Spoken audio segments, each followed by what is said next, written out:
Assalamualaikum warahmatullahi wabarakatuh. Saudara sekalian, selamat berjumpa lagi dalam kuliah Fisiologi Hewan bersama kami, tim pengampu Fisiologi Hewan. Saya Ibu Wiwi Isnaini bersama dengan Ibu Aditya Marianti dan Ibu Wulan Kristianti. Saudara sekalian, kali ini kita akan mengkaji mengenai struktur dan fungsi membran sel. Pada gambar berikut, saudara bisa mencermati gambar mengenai membran sel menurut model mosaik cair. Pada gambar ini tampak bahwa membran sel memiliki struktur yang terdiri dari lapis ganda lipid. Ini fosfolipid tersusun atas molekul-molekul fosfolipid. Lalu di antaranya terdapat molekul-molekul protein yang tersebar secara mosaik. Ada yang terdapat di permukaan luar membran, ada di sisi dalam membran, ada juga yang pada posisi transmembran. Pada sisi luar membran, ini juga terdapat komponen penyusun membran berupa karbohidrat. Dan karbohidrat hanya ditemukan pada sisi luar membran saja, tidak ditemukan di bagian dalam. Apabila dicermati, protein yang terletak transmembran ini ada yang memperlihatkan struktur yang memiliki saluran di tengahnya. Nah, ini di sini membentuk polimembran yang terkait dengan fungsinya nanti. Dan begitu juga ini yang di tengah, ini memperlihatkan adanya struktur yang memiliki binding site. Nah, ini adalah protein yang memiliki fungsi sebagai karier atau pembawa dalam proses transfer nanti. Jadi, ada yang berfungsi transport dengan membentuk pori, ada yang berfungsi transport dengan adanya binding site pada molekul tersebut. Nah, saudara sekalian, di sini dapat diperhatikan bahwa fosfolipid membentuk struktur lapis ganda atau struktur bilayer pada membran. Mengapa ini bisa terjadi? Ternyata karena struktur molekul fosfolipid ini memiliki struktur yang khusus. Seperti apa struktur khususnya nanti akan kita lihat. Nah, untuk mempelajari struktur atau komponen pembentuk membran ini secara umum, saudara dapat mencermati peta konsep tentang struktur membran berikut ini. Dari sini, saudara bisa memperhatikan adanya 3 macam komponen penyusun membran, jenisnya, lalu di mana terdapatnya, bagaimana keterkaitan antara molekul komponen penyusun yang satu dengan yang lain. Rantai karbohidrat ini ternyata membentuk ikatan dengan protein, khususnya protein perifer, membentuk glikoprotein. Karbohidrat juga berikatan dengan lipid, membentuk struktur glikolipid. Gitu. Nah, sekarang kita akan lihat mengapa fosfolipid ini mampu membentuk struktur bilayer. Hal itu terjadi karena fosfolipid pada membran memiliki struktur khusus. Struktur khususnya, dia memiliki 2 bagian, yang satu bagian bersifat polar, yang mengandung fosfat dan berbentuk digambarkan membulat ini. Lalu bagian lainnya bersifat non-polar, terdiri dari asam lemak. Nah, yang polar ini mudah kontak dengan air, bagian yang non-polar sangat tidak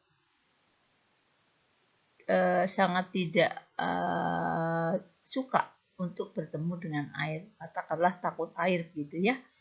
Nah, struktur yang demikian ini membawa kepada terbentuknya struktur berupa lapis membran bilayer.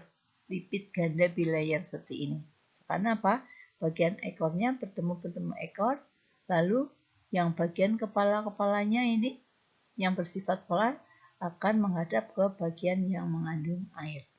Saudara sekalian, kira-kira dari membran. Nah, lalu fungsinya bagaimana?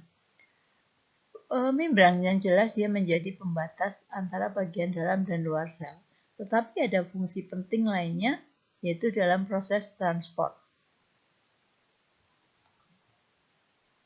Selain dalam transport, ini membran juga berfungsi dalam membentuk hubungan antar sel. Kita lihat dulu yang berkaitan dengan fungsi transport. Dalam proses transport, ini membran mampu dilewati zat secara selektif, artinya ada zat-zat yang bisa lewat, ada zat-zat tertentu yang tidak dibiarkan melewati membran. Nah, sifat membran yang seperti itu disebut sebagai sifat selektif permeable.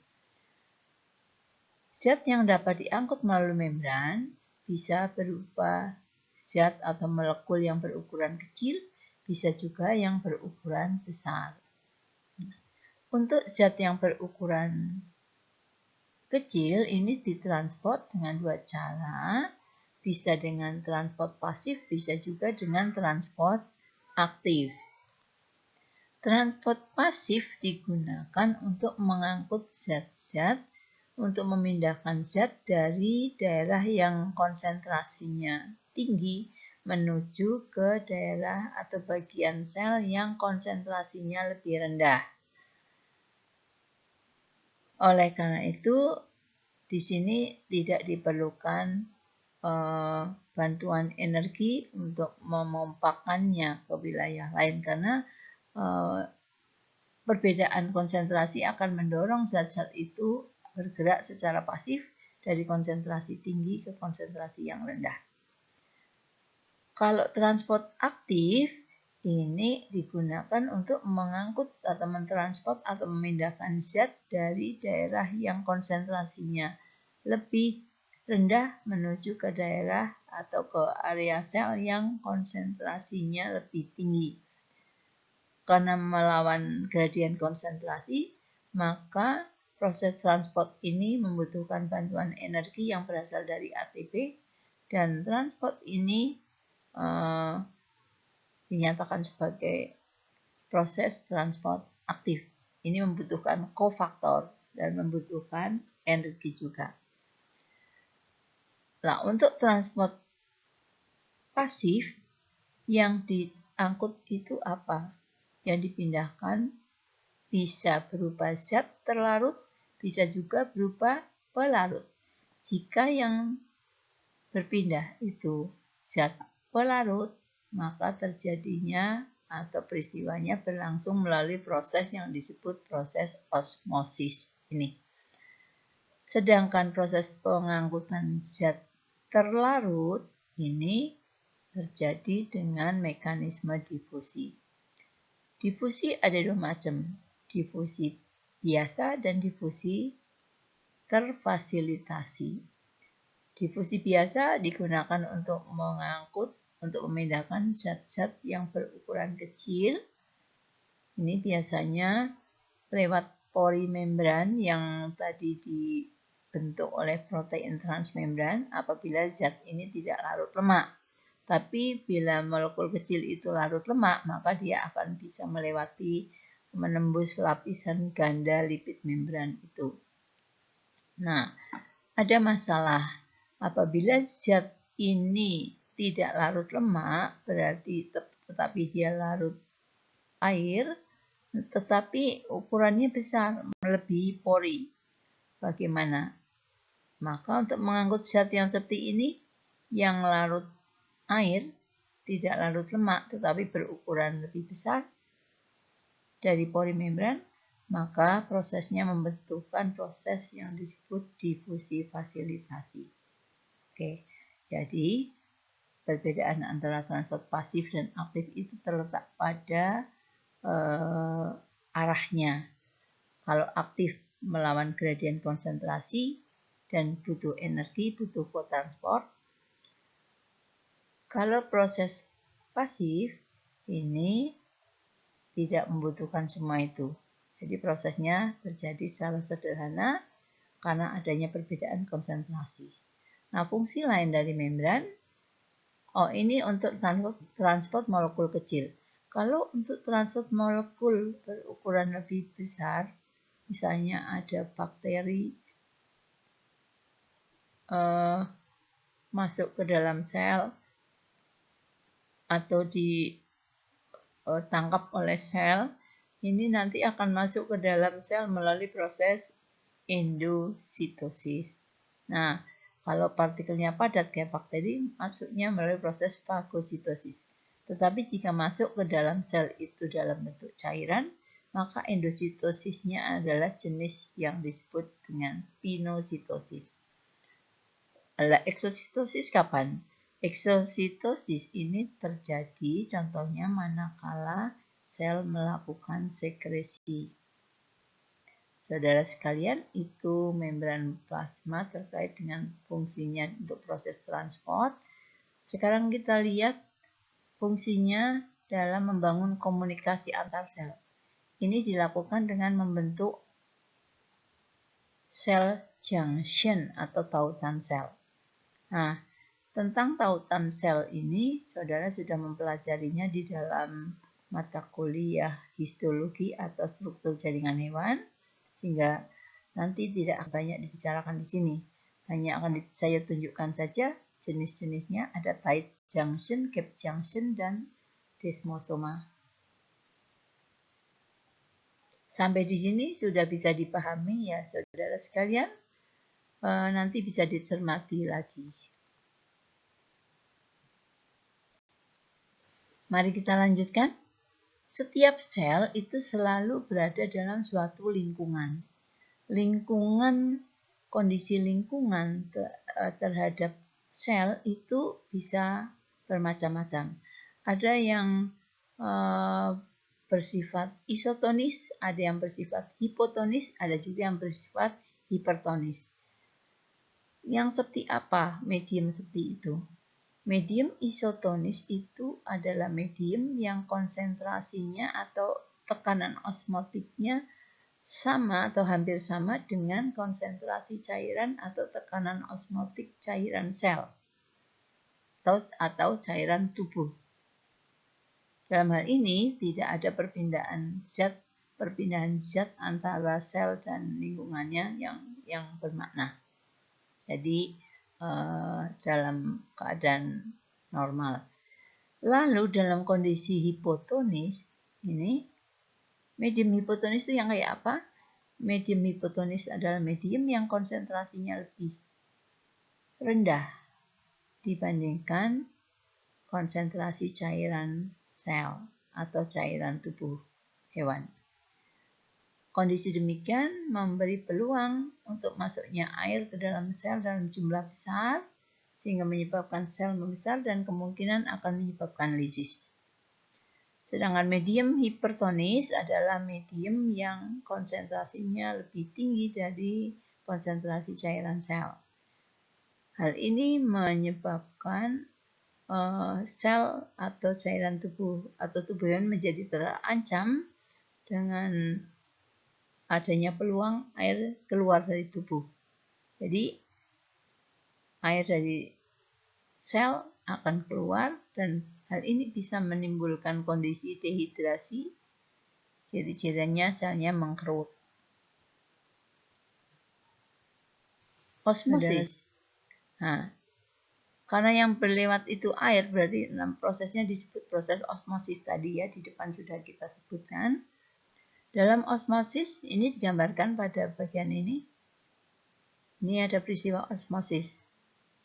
Air akan berpindah dari bagian yang lebih, dari medium yang lebih encer ke medium yang lebih pekat. Saudara sekalian, mari kita mengenai membahas fungsi. Jadi fungsi membran tadi yang baru saja kita bicarakan itu proses osmosis. Nah, sekarang ini menunjukkan proses difusi. Kalau osmosis yang berpindah molekul air, difusi yang berpindah molekul zat terlarut. berlangsung melalui membran. Di sini bisa melalui lapisan lipid bilayer, bisa juga melalui pori membran. Tergantung pada zatnya. Jika dia larut lipid, maka dia akan mudah melewati lapisan lipid ini. Tetapi jika dia tidak larut lipid, maka dia akan memasuki sel melalui bagian pori membran. Ini makin lama, makin banyak zat yang berpindah masuk ke dalam sel. Dan kapan akan terjadi berhenti prosesnya?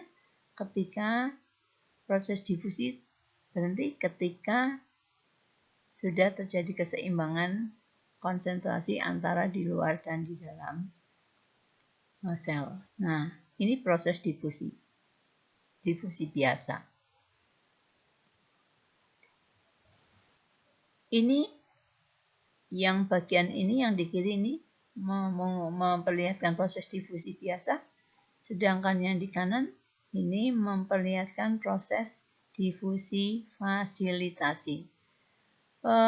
Partikel zat yang digambarkan oval ini tidak dapat masuk ke dalam sel karena dia ukurannya lebih besar. Oleh karena itu dia memerlukan karier. Karier ini memiliki sisi aktif yang sesuai untuk struktur molekulnya, dan ikatan antara sisi aktif dengan molekul ini akan menyebabkan perubahan struktur atau perubahan konformasi protein karier, sehingga akhirnya dia akan nanti berubah posisinya menjadi seperti ini dan memungkinkan zat yang oval ini dipindahkan masuk ke dalam sel. Ini juga menggambarkan proses difusi fasilitasi. Proses akan berlangsung terus, dan kapan akan berhenti apabila konsentrasinya sudah equal, ada sama antara yang di luar dan di dalam. Meskipun begitu, proses dalam rangka menjaga proses keseimbangan, keluar masuknya zat itu akan dapat terjadi terus-menerus melalui channel ion itu. Nah, saudara sekalian, di sini diperlihatkan perbedaan antara transport pasif dan transport aktif. Pada bagian atas digambarkan transport pasif melalui difusi dan difusi fasilitasi. Melalui difusi, melalui membran lipid bilayer, ini berarti dia merupakan molekul yang larut lipid. Jika dia tidak larut lipid, dia harus lewat pori. Tapi jika porinya molekulnya berukuran lebih kecil dari pori yang ada, maka diperlukan bantuan molekul karier ini untuk mengangkutnya. Nah, inilah difusi fasilitasi. Dua jenis difusi ini sama, berlangsung dari daerah tekanan tinggi atau konsentrasi yang lebih tinggi ke daerah yang konsentrasinya lebih rendah. Tetapi di bagian bawah ini zat berpindah dari konsentrasi rendah ke konsentrasi tinggi. Oleh karena itu di sini hampir mirip dengan difusi fasilitasi, tetap sama-sama ada karier ini, tetapi di sini dari konsentrasi rendah menuju konsentrasi tinggi. Oleh karena itu perlu melibatkan sistem pompa, ya. Dan di sini butuh energi. Inilah beda antara transport pasif dan transport aktif. Saudara, ini untuk pengangkutan molekul berukuran besar, partikel besar, juga dalam jumlah besar. Prosesnya untuk memasukkan ke dalam sel, prosesnya endositosis melalui pembentukan vakula, diawali dengan invaginasi membran, lalu membentuk vakula atau kantong-kantong kecil dan masuklah zat itu.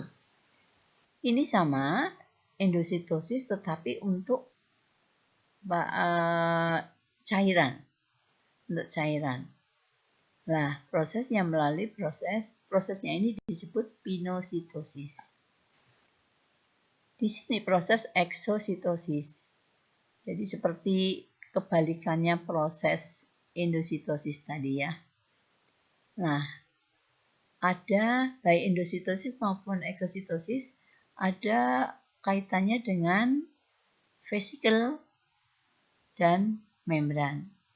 Nah, kalau di endositosis membran invaginasi lalu membentuk vesikel, kalau pada eksositosis ini membran vesikel nanti bergabung dengan membran sel dan akan menyatu di sini lalu zatnya dikeluarkan. Gambar berikut ini mudah-mudahan bisa membantu saudara untuk memahami hal itu. Ini arahnya keluar sel eksositosis. Tetapi hal yang sama, hal yang mirip akan dapat terjadi ketika terjadi berlangsung proses endositosis. Lanjut, saya lanjutkan. Nah, proses eksositosis banyak terjadi pada antara lain pada daerah sinaps, pada ujung-ujung saraf ini. Kenapa saudara saya bawa untuk ke sini? Karena sebentar lagi saudara akan mempelajari mengenai fungsi saraf. Ya, kalau kita bicara fungsi saraf, pasti nanti saudara akan ketemu dengan proses eksositosis untuk mengeluarkan neurotransmitter dari ujung-ujung saraf. Transmitternya akan masuk ke celah sinaps dan seterusnya. Nah, saudara, sekarang kita bicarakan fungsi membran dalam komunikasi antar sel. Tadi dikatakan melalui struktur cell junction ya. Cell junction ini uraiannya, penjelasannya, saudara nanti dapat mencermati sendiri. Sekarang saya akan langsung. Nah, ini dia bagaimana struktur atau gambaran mengenai struktur cell junction pada sel-sel di tubuh hewan. Ada beberapa macam bentuk ya. Pada sel-sel epitel ini misalnya ada tight junction untuk membuatnya ini menjadi rapat tidak bocor. Lalu ada adherence junction membuat ini terikat satu sama lain. Dan ada gap junction, ada juga desmosoma. Ya. Lalu ada hemidesmosoma ini yang melekatkan sel epitel ke lamina basalis. Nah, saudara sekalian, kira-kira demikian mengenai struktur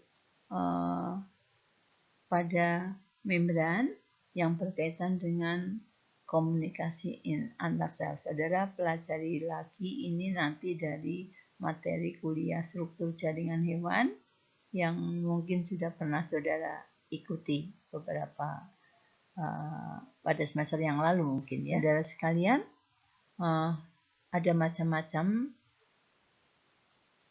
fungsi dari struktur tersebut ya. Berdasarkan struktur dan fungsinya kita tadi bisa melihat ada desmosoma, hemidesmosoma, tautan tempel dan ada tautan tersebut. Sekalian, saya rasa sampai di sini cukup. Terima kasih. Assalamualaikum warahmatullahi wabarakatuh. Sampai jumpa pada materi yang lain.